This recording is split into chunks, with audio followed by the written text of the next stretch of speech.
Hello everyone, welcome to your history class. Today we'll start third chapter of 12th history. The name of the chapter is kinship, caste and class. इस chapter में हम 600 BC से लेकर 600 CE तक के time period को read out करने वाले हैं कि उस टाइम पर सोसाइटीज़ कैसी होती थी, किस तरह से ट्रेडिशन, किस तरह के कस्टम्स को वो फॉलो करती थी, मैरिज किस तरह से होती थी, फैमिलीज़ किस तरह से होती थी और रूल्स किसके द्वारा लिखे जाते थे और क्या ये रूल्स सभी के द्वारा फॉलो किए जाते थे या नहीं किए जाते थे। ये सारी चीज़ें जो हैं हम इस चैप्टर में डिस्कस करने वाले हैं। तो चलिए स्टार्ट करते हैं। अपने प्रीवियस चैप्टर में हमने देखा कि 600 BC से लेकर 600 CE तक बहुत सारे इकोनॉमिक और पॉलिटिकल लाइफ में चेंजेस हुए थे। अपने सेकेंड चैप्टर में भी तो हमने इसी टाइम को रीड किया था 600 BC से लेकर 600 CE तक। तो उस टाइम पर बहुत सारे इकोनॉमिक और पॉलिटिकल लाइफ में चेंजेस हो रहे थे। इन चेंजेस की वजह से कई सारी सोसाइटीज़ भी इन्फ्लुएंस हुई। जैसे कि अगर हम एग्रीकल्चर के चेंज की बात करें, एग्रीकल्चर को उस टाइम पर एक्सटेंड किया जा रहा था और इसी एक्सटेंशन की वजह से जो फॉरेस्ट ड्वेलर्स थे उनकी लाइफ पूरी तरह से ट्रांसफॉर्म हो गई थी। कैसे ट्रांसफॉर्म हुई? फॉरेस्ट एग्रीकल्चर को एक्सटेंड करने के लिए फॉरेस्ट को कट किया जा रहा था, जिसकी वजह से वहाँ पर रहने वाले जो लोग थे उनको इस एरिया से हटाकर गहरे जंगलों में रहने के लिए मजबूर कर दिया गया था। और जब वो गहरे जंगलों में गए तो उस वजह से उनकी लाइफ पूरी तरह से ट्रांसफॉर्म हो गई थी। इसी टाइम पर जो क्राफ्ट स्पेशलिस्ट जो कुछ सोशल ग्रुप थे वो भी इमर्ज हो रहे थे और वेल्थ का अनइक्वल डिस्ट्रीब्यूशन किया गया था, जिसकी वजह से सोशल डिफरेंसेस साफ साफ दिखाई देते थे। अब इन प्रोसेस को समझने के लिए हिस्टोरियंस ने टेक्सचुअल ट्रेडिशंस को अंडरस्टैंड किया है, यानी कि टेक्स्ट में जो ट्रेडिशन लिखे हुए हैं उनको अंडरस्टैंड किया है। अब इन ट्रेडिशन टेक्स्ट में कई जगह तो सोशल बिहेवियर के नॉर्म्स को बताया गया है, कई जगह पर सोसाइटी में जो भी सिचुएशन और प्रैक्टिसेस थी उनको बताया गया है। इवन कि कुछ इंस्क्रिप्शन भी इस टाइम के मिले हैं और ये इंस्क्रिप्शन जो है उस टाइम के सोशल एक्टर्स के बारे में बताते हैं। जैसे कि अगर हम अशोका के इंस्क्रिप्शंस की बात करें तो जो अशोका के इंस्क्रिप्शन हैं वो बहुत सारे इंस्क्रिप्शंस अशोका के मिले हैं और उन इंस्क्रिप्शंस की हेल्प से अशोका की पूरी लाइफ के बारे में पता चलता है कि उसके एरिया में कहाँ पर उसने रूल किया और उस एरिया में किस तरह के ट्रेडिशन कस्टम्स को फॉलो किया जाता था। ओके, आगे हम देखेंगे जब भी इन टेक्स्ट और ट्रेडिशंस को लिखा जाता था तो एक स्पेसिफिक सोशल कैटेगरीज के पर्सपेक्टिव को ध्यान में रखकर ही लिखा जाता था। सो जब हम इनको रीड आउट कर रहे हैं या इनको अंडरस्टैंड कर रहे हैं तो हमें इस बात को ध्यान में रखना होगा कि इन टेक्स्ट और इंस्क्रिप्शंस को कौन लिखते थे, किसके द्वारा लिखा जाता था, किस लैंग्वेज का यूज़ किया जाता था और किस तरह से इन टेक्स्ट को सर्कुलेट किया जाता था। सो हिस्टोरियंस ने इन टेक्स्ट को बड़े ही केयरफुली रीड आउट किया, उनको अंडरस्टैंड किया और उसके बाद ही उस टाइम पर जो भी सोशल एटीट्यूड्स और प्रैक्टिसेस थे उन सबको शेप अच्छी तरह से किया है। अगर हम महाभारत के ऊपर फोकस करें तो महाभारत जो है एक कोलोसल एपिक है जिसके अंदर आज 1 लाख से भी ज़्यादा श्लोक हैं और इन्हीं श्लोकों में, इन वर्सेस में उस टाइम पर जो सोशल कैटेगरीज और सिचुएशंस थी उनके बारे में लिखा हुआ है। ओके, इस एपिक को लिखने में 1000 से भी ज़्यादा ईयर्स लगे, मीन्स 500 BC से लेकर 500 CE तक के टाइम पीरियड में ये लिखा गया है। और इस टेक्स्ट के अंदर, इस एपिक के अंदर जो स्टोरीज हैं वो इस टाइम पीरियड से पहले भी एग्जिस्ट कर रही थी। इस एपिक की जो सेंट्रल स्टोरी है वो 2 कज़न फैमिलीज़ के बीच में, वॉर के बीच में है। वो थे कौरवास और पांडवास। और कौरवास और पांडवास का जो भी बिहेवियर था उसी के बेसिस पर सोशल ग्रुप्स का जो बिहेवियर था उस बिहेवियर को जो है ले डाउन किया गया है। मीन्स जैसा इसके अंदर बिहेवियर लिखा गया है सेम वैसा ही बिहेवियर सोसाइटी में फॉलो किया जाता होगा, ऐसा हिस्टोरियंस ने अज्यूम्शंस भी लगाया है। The critical edition of the Mahabharata का क्रिटिकल एडिशन यानी कि महाभारत को कलेक्ट करना। अब किस तरह से महाभारत को कलेक्ट किया गया था? एक इंडियन संस्कृतिस्ट थे जिनका नेम था VS सुखांतर की लीडरशिप के अंडर 1919 में बहुत सारे स्कॉलर्स ने मिलकर एक मोस्ट एम्बिशियस प्रोजेक्ट को स्टार्ट किया था।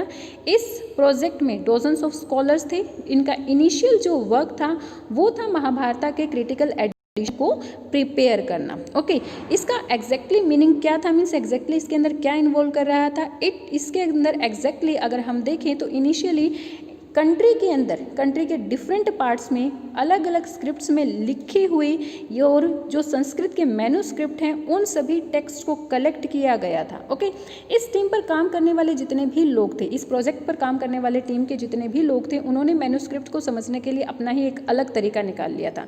कैसे उन्होंने अलग तरीका निकाला? सभी मैन्यूस्क्रिप्ट जो इंडिया के अलग अलग पार्ट से उन्हें मिली सबको इकट्ठा किया और जिनमें सेम चीज़ें उन्हें दिखाई दे रही थी उन सबको सेवरल वॉल्यूम्स में, यानी कि कि अलग अलग बुक्स में जो है पब्लिश कर दिया था। और ये सभी वॉल्यूम्स 13,000 पेजेस में कंप्लीट हुई थी, यानी कि महाभारता जो कंप्लीट महाभारता थी वो 13,000 पेजेस में कंप्लीट हुई थी। इस प्रोजेक्ट को कंप्लीट करने में 47 ईयर्स लगे। स्कॉलर्स को दो चीज़ें समझ में आई जब वो इस प्रोजेक्ट के बारे में काम कर रहे थे।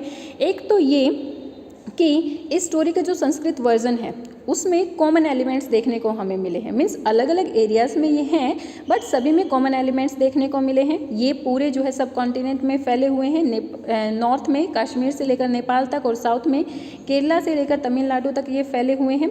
दूसरी चीज़ ये समझ में आई कि रीजनल वेरिएशंस यहाँ पर कुछ हो गए हैं। Regional variation in the sense कि एरिया की वजह से कुछ वेरिएशन हो गए हैं। जैसे अगर हम नॉर्थ और साउथ की बात करें तो नॉर्थ में अलग ट्रेडिशंस हैं, साउथ में अलग ट्रेडिशन है। नॉर्थ में फेस्टिवल को अलग तरीके से सेलिब्रेट किया जाता है, साउथ में अलग तरीके से सेलिब्रेट किया जाता है। सो इन्हीं वेरिएशंस की वजह से जो ये टेक्स्ट मिले इनमें भी थोड़ी बहुत वेरिएशन देखने को मिली है। और ये सारी की सारी वेरिएशन जो है ये जो 13,000 पेजेस थे आधे से भी ज़्यादा पेजेस में इन वेरिएशंस के बारे में ही लिखा हुआ है। सो हमें यहाँ पर क्या देखने को मिला, क्या चीज़ें रिफ्लेक्ट हुई कि हाँ अलग अलग एरियाज़ की वजह से यहाँ पर वेरिएशंस तो हैं, लेकिन यही चीज़ें जो हैं उस टाइम की जो सोसाइटी थी, किस तरह के आइडियाज़ और किस तरह के प्रैक्टिसेस वहाँ पर फॉलो किए जाते थे, ये सारी चीज़ें हमें इन्हीं वेरिएशन से समझने को मिलती हैं। हमारी जो अंडरस्टैंडिंग है इस प्रोसेस को समझने के लिए वो संस्कृत टेक्स्ट के ऊपर बेस करती है।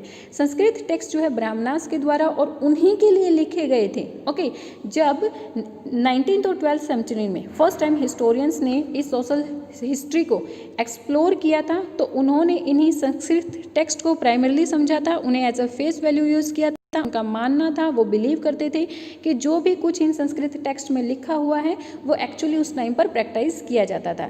इसके साथ साथ स्कॉलर्स ने जो है दूसरे ट्रेडिशंस को भी स्टडी करना स्टार्ट कर दिया, जैसे कि वर्क फ्रॉम पालियो, प्राकृत और तमिल। और इन सबको स्टडी करने के बाद जो स्कॉलर्स थे, हिस्टोरियंस थे, उन्होंने यही समझा कि जो संस्कृत के टेक्स्ट थे उनको जो है अथॉरिटेटिव रिकॉग्नाइज किया जाता था।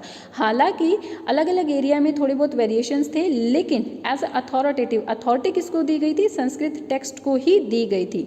हालांकि कई जगह पर संस्कृत टेक्स्ट के ऊपर क्वेश्चंस भी उठाए गए हैं, उनको रिजेक्ट भी किया गया है, जैसे कि हमने 6th चैप्टर में देखा था। जो अलवर, नयनार्स और बसवन्नास, मीराबाई, इन सब ने जो है संस्कृत में लिखे हुए टेक्स्ट के ऊपर क्वेश्चंस उठाए, उन्हें रिजेक्ट किया और अपने ही रूल्स को फॉलो करना स्टार्ट कर दिया था। लेकिन फिर भी उस टाइम की जो सोसाइटी थी उसके बारे में हिस्टोरियंस को जो है इन्हीं संस्कृत टेक्स्ट से ज़्यादा इन्फॉर्मेशन मिली है। Kinship and marriage, many rules and varied practices. Kinship means रिश्तेदार और मैरिजेस के लिए और रिश्तेदारों के लिए किस तरह के रूल्स और प्रैक्टिसेस को फॉलो किया जाता था। Finding out about the families. अगर हम फैमिलीज के बारे में बात करें, जब भी हम फैमिली के बारे में बात करते हैं तो उसको फॉर ग्रांटेड ले लेते हैं। मीन्स जैसी फैमिली आज हम देखते हैं तो हमें लगता है कि स्टार्टिंग से ही ऐसी ही चली आ रही थी। लेकिन एक बात हमें ध्यान में रखनी होगी कि सभी फैमिलीज जो होती हैं वो आइडेंटिकल यानी कि सेम नहीं होती हैं।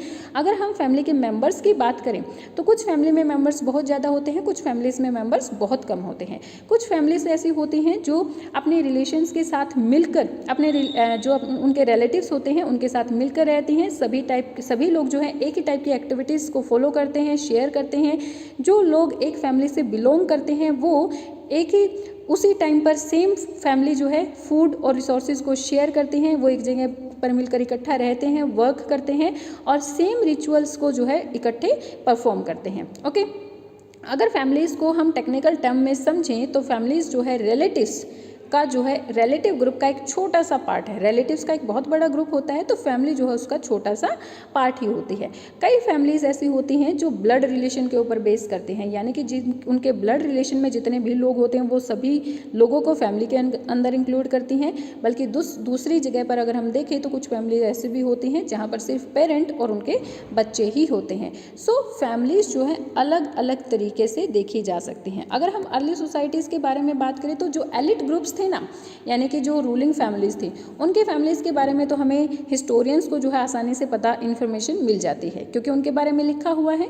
लेकिन अगर वो ऑर्डिनरी लोगों की फैमिलीज के बारे में बात करते हैं तो उनकी हिस्ट्री को रिकंस्ट्रक्ट करने में हिस्टोरियंस को बहुत ज़्यादा डिफिकल्टी हुई क्योंकि उनके बारे में कहीं पर भी नहीं लिखा गया है। So historians also investigate and analyse attitude towards the family and the kinship. और इसीलिए जो है हिस्टोरियंस ने फैमिली और किनशिप के प्रति जो एटीट्यूड था उसको इन्वेस्टिगेट और एनालाइज किया, क्योंकि ये बहुत ज़्यादा इंपॉर्टेंट भी था, क्योंकि इसी की वजह से उनकी थिंकिंग के बारे में पता चला, और थिंकिंग के बारे में पता चलने जब उनके लोगों की थिंकिंग के बारे में पता चला तो ये आइडियाज़ निकल कर सामने आए कि किस तरह से एक्शंस, कैसे एक्शंस को वो फॉलो करते थे, किस तरह के एटीट्यूड्स को वो फॉलो करते थे, कौन से ट्रेडिशंस को वो फॉलो करते थे। The ideal of the patriliny, patriliny means tracing descent from the father to son, grandson and so on. Patriliny का मीनिंग क्या होता है? फादर के बाद उसके सन को उसकी प्रॉपर्टी, उसका उत्तराधिकारी, फिर उसका सन, फिर उसका सन, फिर उसका सन, मीन्स ऐसे ही चलता जाता है। और मैटरलिनी में यही टर्म जो है मदर के लिए फॉलो की जाती है, मदर के बाद उसका सन, फिर उसका सन, उसका सन, ऐसे जो है फॉलो की जाती है। ठीक है। Can we identify points when kinship relations change? क्या हम इन पॉइंट्स को आइडेंटिफाई कर सकते हैं कि रिलेशंस के जो किनशिप यानी कि रिश्तेदारों के जो रिलेशनशिप थे वो कब चेंज हुए? एक लेवल पर अगर हम देखें तो महाभारता इसी की स्टोरी है, यानी कि इसी के बारे में हमें बात बताती है। महाभारता में क्या बताया गया है कि जो 2 कज़न फैमिलीज़ हैं, तो जो 2 कज़न ग्रुप्स हैं वो लैंड और पावर को लेकर एक दूसरे के बीच में, उनके बीच में कॉन्फ्लिक्ट था। और ये 2 कज़न ग्रुप्स थे कौरवास और पांडवास।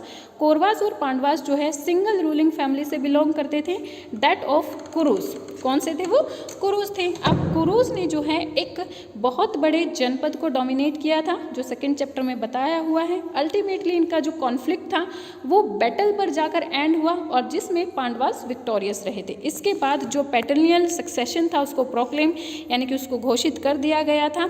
हालांकि इससे पहले भी पैटर्लिनी की जो पावर थी, यानी कि पैटर्लिनी जो थी वो एग्जिस्ट कर रही थी, लेकिन इस एपिक में उसको प्रियोर रखा गया है। मीन्स इस एपिक की जो सेंट्रल स्टोरी है वो इसी के बारे में बताती है, पैटर्लिनी को ही फोकस कर रही है।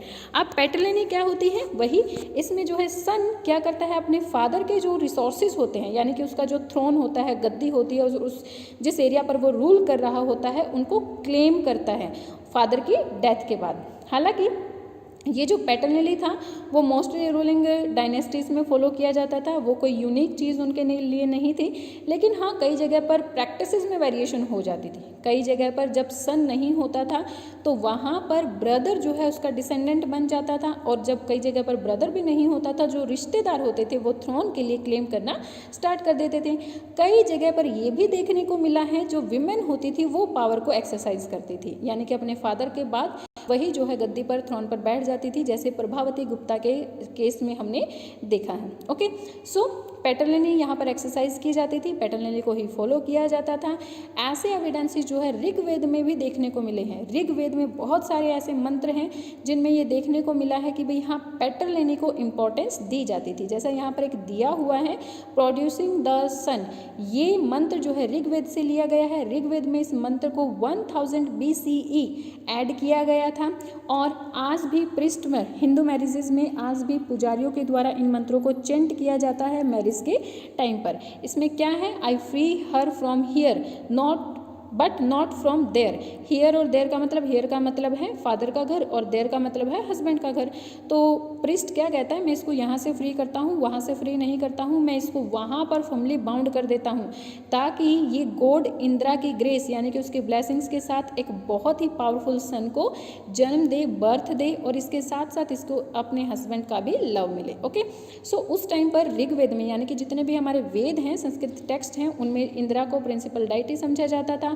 उन्हें जो है शौर्य, युद्ध और वर्षा का मेन डाइटी समझा जाता था। हेयर और देयर का मैंने मीनिंग आपको बता दिया है। हेयर का मतलब है फादर का घर और देयर का मतलब है हस्बैंड का घर। सो ऐसे बहुत सारे मंत्र ऋग्वेद में देखने को मिले हैं। Y kinship क्वाल?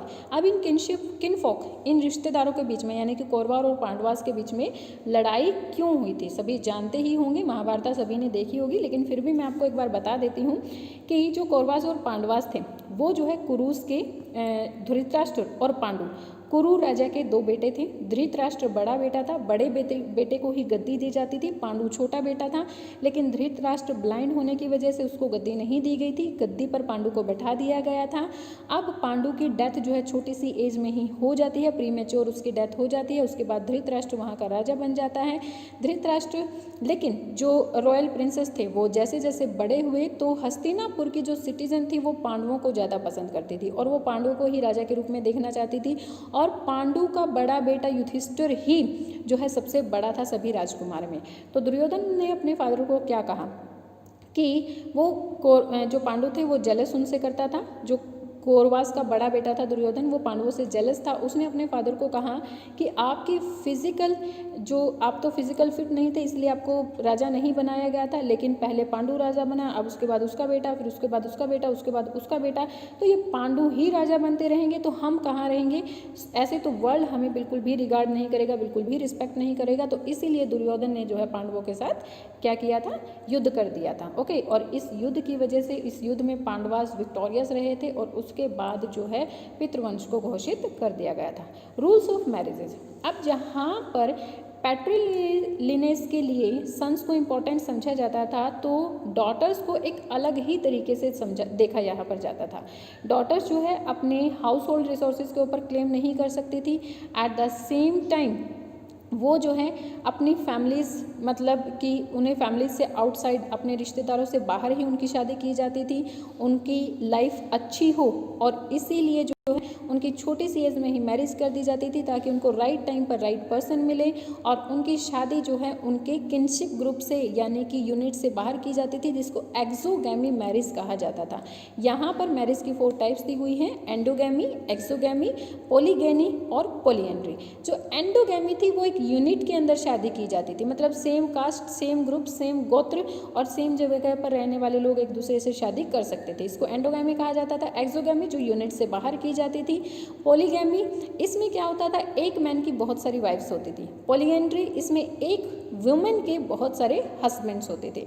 जो सबसे गुड मैरिज समझी जाती है वो एक्सोगैमी ही समझी जाती है, और आज भी इसी को फॉलो किया जाता है हिंदू धर्म में। ठीक है, अब नए नए टर्म यहाँ पर इमर्ज हो रहे थे, जैसा हमने सेकंड चैप्टर में देखा, नए नए टर्म इमर्ज हो रहे थे, जिसकी वजह से सोशल लाइफ और भी ज़्यादा कॉम्प्लेक्स हो गई थी। अब दूर दूर से जो लोग थे वो एक दूसरे के पास आ रहे थे, अपने जो प्रोडक्ट्स थे वो बाय और सेल कर रहे थे। सो एक दूसरे के आइडियाज़ को उन्होंने शेयर करना शुरू कर दिया था। अब जब एक दूसरे को आइडिया को शेयर करना शुरू किया तो ब्राह्मणास के द्वारा बनाए गए जो बिलीफ और प्रैक्टिसेस थी उनके ऊपर क्वेश्चन लगा दिया गया। तो ब्राह्मणास ने क्या किया? इस चैलेंज को फेस करने के लिए उन्होंने इन रूल्स को डिटेल में लिख दिया था कि सोसाइटी किस तरह का बिहेवियर को फॉलो करेगी। डिटेल में इनको लिख दिया गया था, ब्राह्मणास के द्वारा ये रूल लिखे गए थे, और ये रूल जो है 500 BC में लिखे गए थे। ओके, इनको संस्कृत टेक्स्ट में लिखा गया था, जिनको धर्मसूत्रास और धर्मशास्त्रास के नाम से जाना जाता था। मोस्ट इंपॉर्टेंट जो वर्क इनमें था वो था मनुस्मृति, जिसको 200 BC से लेकर 200 CE में कंपाइल किया गया था। ओके, वाइल ब्राह्मणास जो है इन टेक्स्ट के ऑथर थे, तो ब्राह्मणास ने यही कहा कि इन टेक्स्ट में जो भी रूल्स लिखे गए हैं वो यूनिवर्सल वैलिडिटी है, यानी कि सभी को उन्हें फॉलो करना होगा, सभी जो है इसी के अकॉर्डिंग वर्क करेंगे। मैरिज के बारे में इसके जो रूल लिखे हुए हैं या फिर सोसाइटी में किस तरह का बिहेवियर होगा, ये सारे जो रूल लिखे हुए हैं वो सभी लोगों के द्वारा फॉलो किए जाएंगे।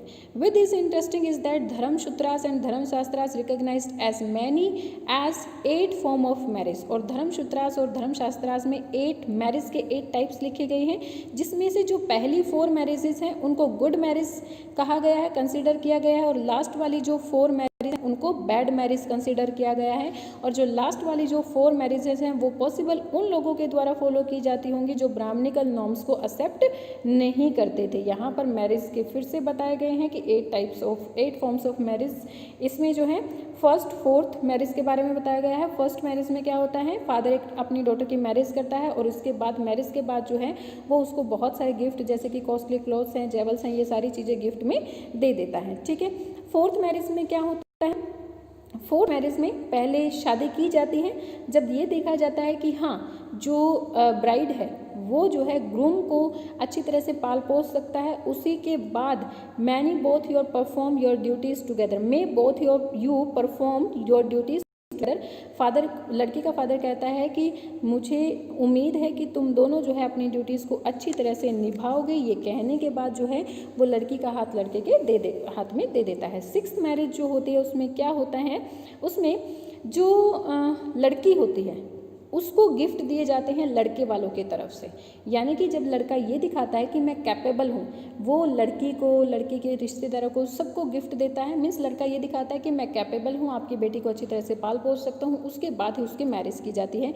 इस मैरिज को अच्छा नहीं समझा जाता है। ठीक है, सो ये 5th मैरिज में। 6th मैरिज में क्या होता है? 6th मैरिज लव मैरिज है, जहाँ पर लड़के और लड़के की आपस की बाउंडिंग होती है और उसके बाद वो दोनों शादी कर लेते हैं। सो 5th और 6th मैरिज को धर्मसूत्रास और धर्मशास्त्रास में अच्छा नहीं समझा जाता है। Got it. नेक्स्ट है द गोत्र ऑफ द विमेन। अब जो विमेन होती थी वो किस तरह का गोत्र जो है अपनाती थी। अगर हम ब्राह्मणिकल प्रैक्टिसेस के बारे में देखें तो हमें जो क्या एविडेंस मिलते हैं कि शादी के बाद जो गोत्रास होते थे ना, वो गोत्रास जो है किसी वैदिक सियर यानी कि किसी वैदिक ऋषि के नेम पर रखे जाते थे और उसके बाद उस गोत्र से बिलोंग करने वाले उसके डिसेंडेंट यानी कि उसके उत्तराधिकारी समझे जाते थे। अब two rules about the gotras were particularly, 2 rule थे गोत्रा के बारे में। एक तो विमेन जो है शादी के बाद अपने फादर के गोत्र की जगह पर अपने हस्बैंड का गोत्र लगाएंगी, और वो दूसरा क्या था, वो सेम गोत्र में मैरी नहीं कर सकती हैं। ठीक है, ये 2 रूल वहाँ पर अपनाए जाते। क्या इन नियमों का पालन किया जाता था? इस बात को जानने के लिए हम जो है कुछ मैन और विमेन के नेम को पढ़ेंगे। ये मैन और विमेन के नेम जो है हमें सातवाहन राजाओं के इंस्क्रिप्शन से मिले हैं। सातवाहन के बहुत सारे इंस्क्रिप्शंस मिले हैं और वहाँ पर बहुत सारे नेम देखने को मिले हैं। ये देखिए, names of the Satavahana Kings from the inscriptions.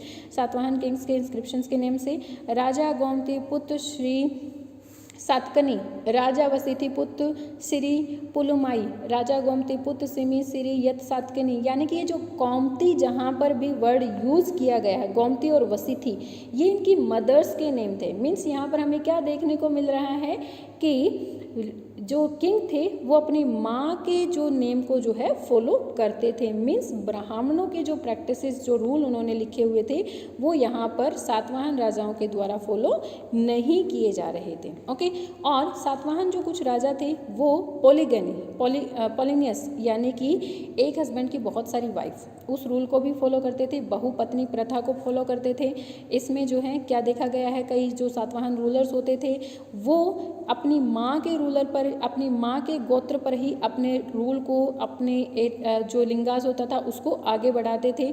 यहाँ पर जो गोमतार और वस्टीज हैं वो इन लेडीज़ के फादर्स के गोत्र थे। इन्होंने शादी के बाद भी अपने हस्बैंड की जगह अपने फादर के गोत्र को ही आगे कंटिन्यू रखा, जो कि ब्राह्मणास रूल के अकॉर्डिंग बिल्कुल भी नहीं था। सो यहाँ पर हमें क्या देखने को मिलता है कि लेडीज़ इंपॉर्टेंट थी या नहीं थी, या लेडीज़ के गोत्र को फॉलो किया जाता था या नहीं किया जाता था। ठीक है, लेडीज़ का गोत्र यहाँ पर लगा हुआ है, लेकिन सातवाहन राजाओं के बहुत सारे इंस्क्रिप्शंस ऐसे भी मिले हैं जिनमें ये देखा गया है पैटर्लिनी को ही फॉलो ये लोग कर रहे हैं। मीन्स फादर के बाद उसका सन ही उसके थ्रोन पर बैठ रहा है।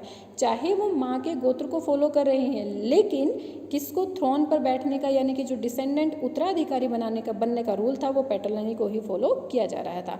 वर मदर्स इंपॉर्टेंट, क्या मदर इंपॉर्टेंट थी? अभी हमने पढ़ा कि जैसे सातवाहन के जो राजा थे, सातवाहन जो किंग्स थे, वो माँ के नाम को ही आगे बढ़ाते थे, लेकिन वही इससे ये तो नहीं पता चलता कि भाई हाँ माँ इंपॉर्टेंट थी या नहीं इंपॉर्टेंट थी। क्या वो माताओं का जो उनकी मदर्स थी उनका कहना मानते थे या नहीं मानते थे? क्या मदर्स जो है पॉलिटिकल्स में किसी टाइप का इंटरफेयर करती थी या नहीं करती थी?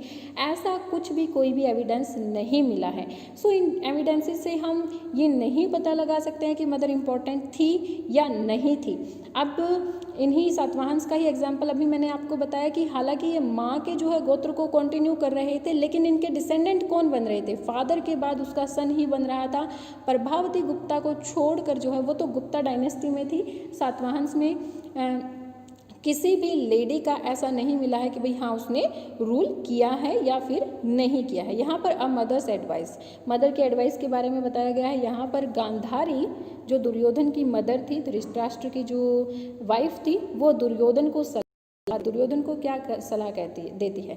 जब दुर्योधन ने कहा कि मैं इस राज्य को लेने के लिए युद्ध करूंगा, वॉर करूंगा अपने कजन्स के साथ, तो उसकी मदर ने कहा कि युद्ध करने से कुछ भी अच्छा नहीं होगा, तुम पीस को सिचुएटेड करो। अगर तुम शांति को सिचुएट करते हो तो तुम मेरा और अपने वेल विशर और अपने जो किंगशिप फोक हैं उन सब का सम्मान करोगे, उन सबको रिगार्ड करोगे। ये जो एंगर और ग्रिड होती है ना, ये इंसान को कहीं का नहीं छोड़ती है, ये इंसान को ड्रैग कर देती है। ठीक है, अपने मतलब प्रॉफिट से ड्रैग कर देती है। तो वो कह कहते हैं कि वॉर में किसी टाइप का कोई प्रॉफिट नहीं होने वाला है, यहाँ से भी लोग मरेंगे और वहाँ से भी लोग मरेंगे, ना ही तुम्हें कुछ मिलने वाला है ना ही उन्हें कुछ मिलने वाला है। मान लो अगर तुम जीत भी जाते हो तो तुम्हारे कितने रिश्तेदार और कितने लोग मर जाएंगे। ठीक है, सो ये सारी सलाह जो है गांधारी अपने बेटे को देती है, बट दुर्योधन इस चीज़ को नहीं मानता है और वो वॉर करता है और पांडवों से हार जाता है। ओके, सो आज हम यहीं तक करने वाले हैं। I hope you got all the things related to this part. Please tell me in comment section, like and share my videos and subscribe my channel for new updates. Thank you, bye bye, keep learning.